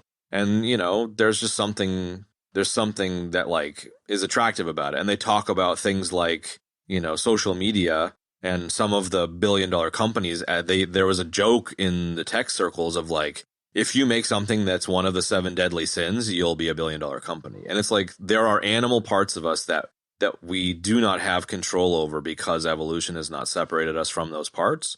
And so like those little brain centers can be tickled, and the conflict, fight, beat the shit out of each other movie stuff tickles that animal part of us, I think. And I think part of what we're talking about is like the stuff that interests me the most is the human part. It's the like Star Trek solving problems, societal stuff. It's I think a lot of the stuff we're talking about is like the higher levels of humanity that's interesting. So I don't know. I feel like that for me is kind of like, if you rely on pew pew laser fighting stuff, you're never going to get outside of the base level movie franchise. But like the Star Treks that are focusing on the human and like elevating ourselves as a species, whether in fiction or in nonfiction, like that's the shit that I think really hits home runs, you know? And the Hollywood machine is just so stuck in the animal bullshit, the fighting superhero-y bullshit, I think. Wow, that was a lot. Yeah. Yeah, I agree. I think it is, because I think it's like, it's a cash grab, you know? I mean, really kind of. It's the casino bullshit. It's like it plays into our base instincts. Yeah, but like, you know, that you know, if you think about it, like I'm really thinking about Star Trek a lot now. And it's just like all those series, man, all those movies. It's like there's less movies than there are shows, dude. And they've had so much success with all of those shows.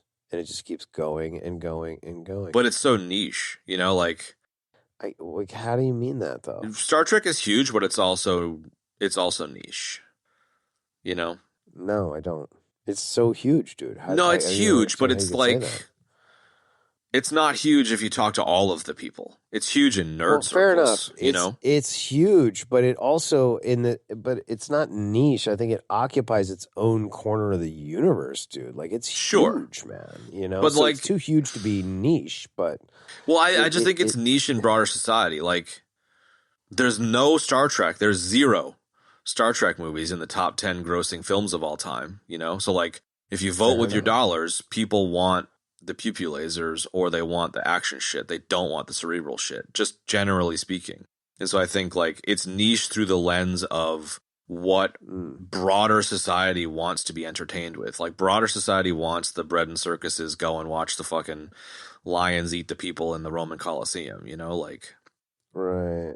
And I mean, it's niche in the sense that a lot of people seem to not be interested in bettering themselves and bettering humanity because either they don't have time or they don't have the ability or they're lazy or they just want to be entertained with, you know, Transformers fucking movies or whatever. And like, I don't have any judgment, whatever. I just hope that as a society we can keep, you know, not killing ourselves. But It just, it's niche through the lens of it ain't in the top 10, dude. It ain't in the top 100 probably.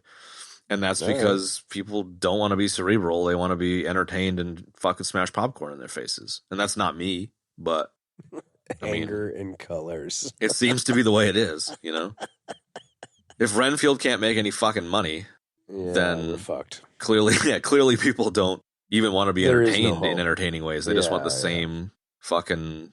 They just want the same like Idiocracy, microwave meal bro. over and over. Idiocracy. Yeah, I don't know. It's Idiocracy, Chad. It's Idiocracy. But it was interesting. It was interesting watching this. I'm really think it was like interesting watching this right after Waterworld. Like, yes, timely. It totally changed the conversation. I think didn't change my view on it, but it changed the conversation.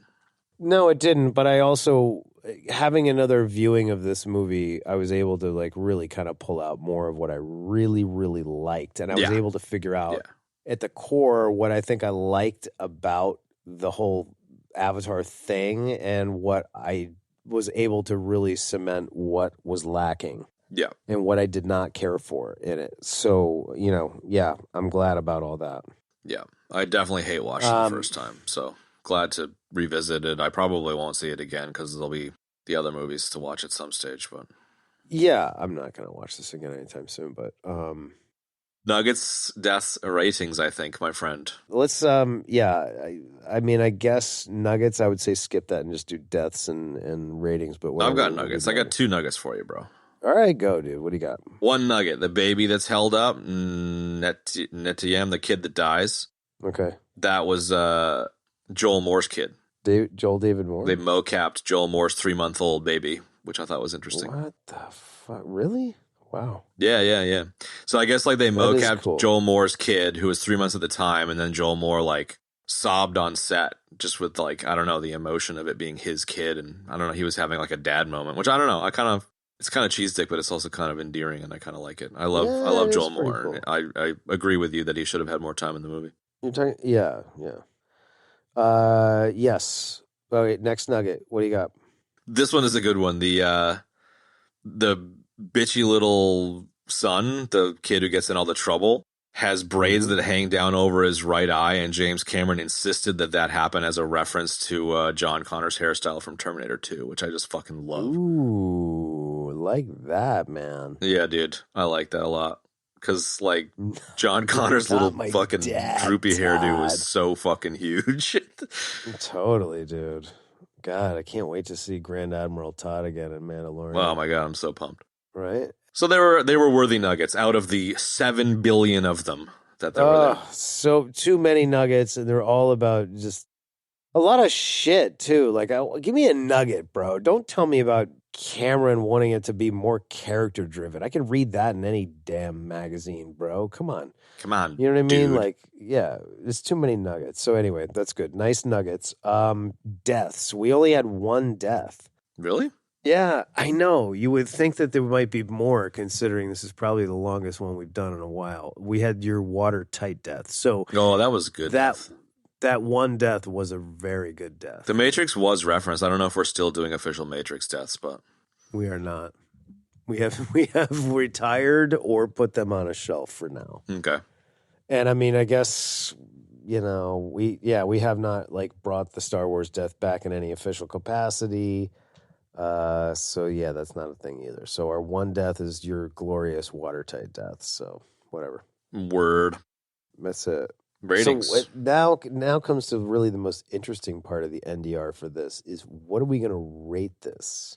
Yeah, I don't know. That's because this was easily one of the most cerebral chats we've had about a movie in a while. Yeah, we've had a few recently, but this one was the most cerebral, I think. Yeah, I would agree. Do you go first? Go first? You go first. All right, I'll go. Boy, okay. I haven't really thought a whole lot about it. I'm gonna just sort of taking into account what we've said. I'm gonna give it a 6.3. Yeah. Okay, and here's why. It's almost a 50-50 balance in terms of what is really working for this movie and what is really working against this movie. You know? So I'll keep it short and sweet because we talked about it for the last 2 hours. But But that's essentially it. Like the world building and the world itself are what's working for this movie, and the story is what's sort of really working against it. And I'm curious to see what happens in the next, 25 Avatar movies. Yep. I agree. And kind of not interested. Yeah, and exactly. I'm not interested because we kind of know where it's going anyway. So, what do you got? Yeah, I feel the same way. 5. I feel exactly the same way. I think the 50-50, so for me, I got 5 is a good movie, 4 is borderline, 3 is meh. I don't think this is a good movie by any stretch. So it's not a 5. Borderline is a 4. The first Avatar is a 4.7, around the same spot as Lord of the Rings and, iRobot and Hackers, all that shit. The Rock. Sure. Which, whatever. Sure. It probably should drop a bit, to be honest. This one, I don't know. 4.3, dude. I would say a 4.3. Yeah, that's reasonable. Right? But it matches 4.3, Nothing But Trouble, Quigley Down Under, Face Off. That puts it, John Wick 4.1. No. That puts it into the 3s, dude, Yeah, so the 3s it is. Yeah. I mean, if you think, right? I mean, it's got to be because Quigley, John Wick 4, those, and again, just working within the constraints of the algorithm itself, those movies are good movies.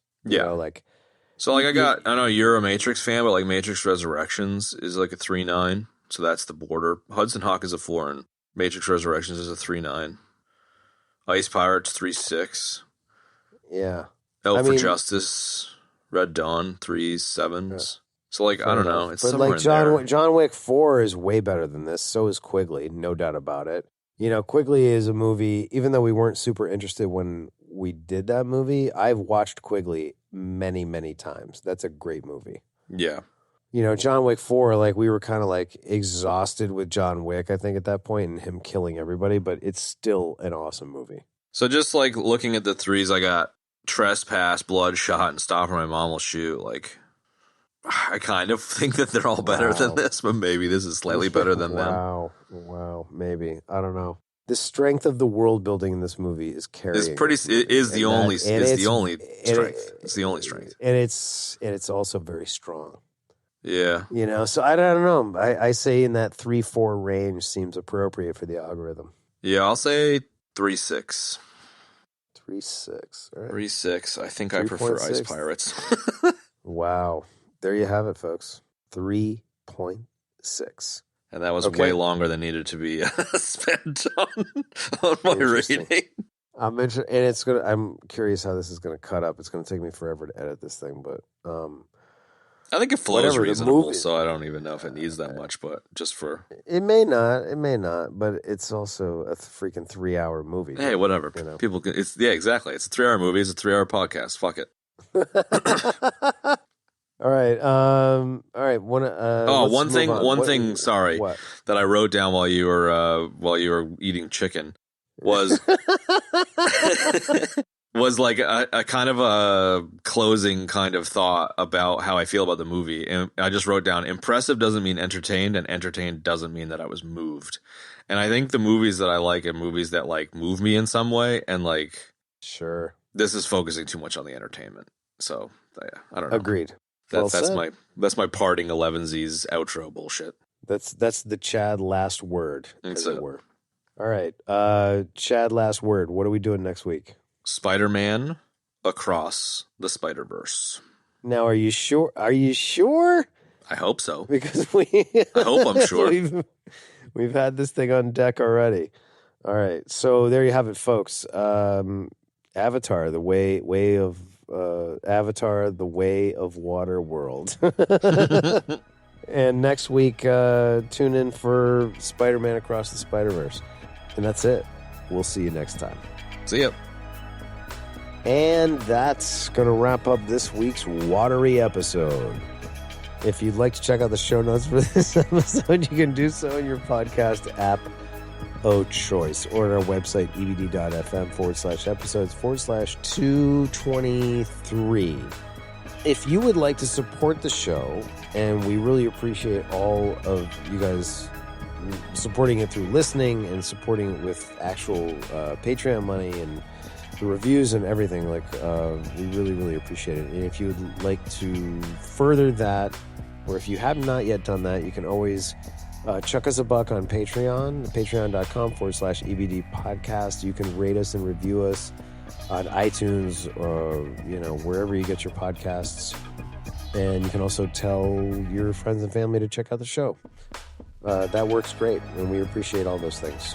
So, yeah, have at it. And furthermore, if you want to join us on social, you can do so on Instagram. We use the handle @EBD Podcasts. So check that out. Thanks for joining us for Avatar Way of Waterworld, and we'll see you next week for the new Spider-Man animated thing. So long for now, folks. One for C-Lab, two for Troy, three for Wolverine to round out the trio in this episode. Everybody dies.